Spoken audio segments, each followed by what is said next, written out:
अरे कि 16 बरिस के हमारे उमरिया कि पियावा के 25। हाँ, ये गाना चैनल पर देखिए कितना व्यूअर्स भाग गया एकदम।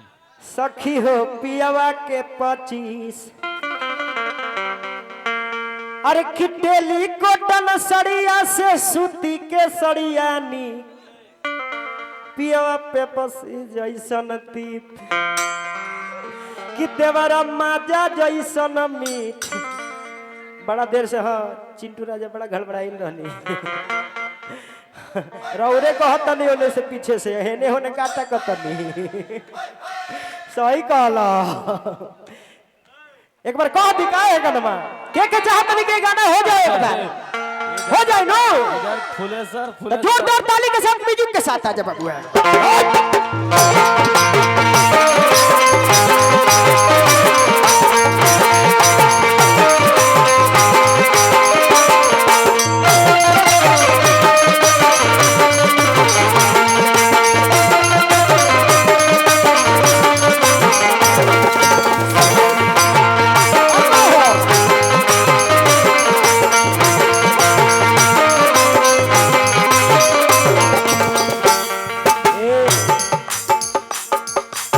सखी से कहत रही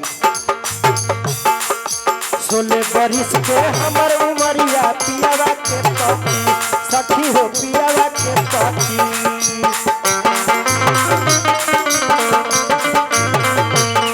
हटना हटना हटना 16 बरिस के हमर उमरिया पियावा के पति।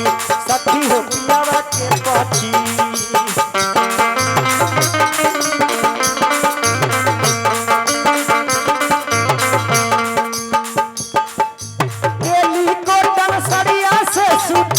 सड़ियानी पियावा के बसी जैसन देवरा माजा जैसन पियावा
पिया बसल है सखी कलकत्ता शहरिया।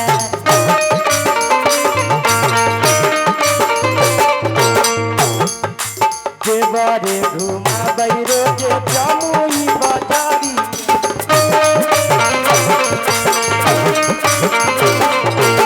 पिया बसल है सखी कलकत्ता शहरिया।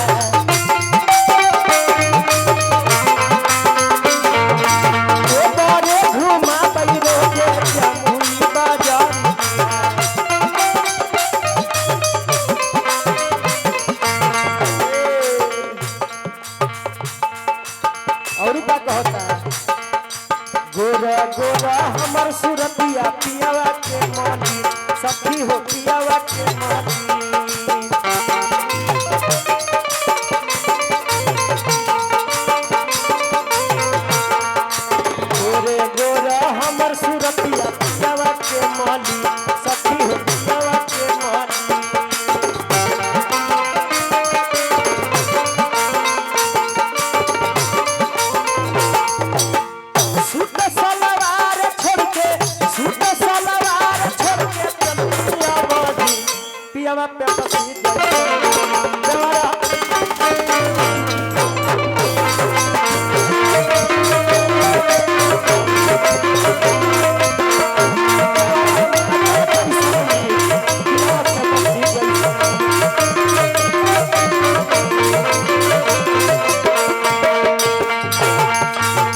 करिए हमारे सहे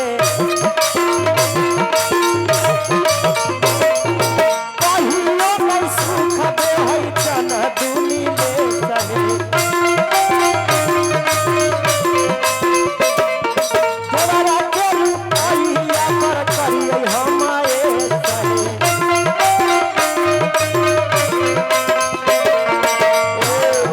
अहे मोटे घाटे पियावा हमर पातर मुरसदी सखी हो पातर मुरसदी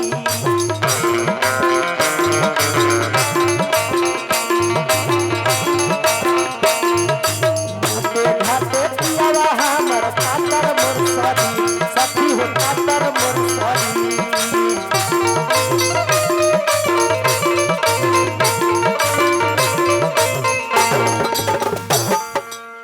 अरे की बाते बात पपियावा हमारा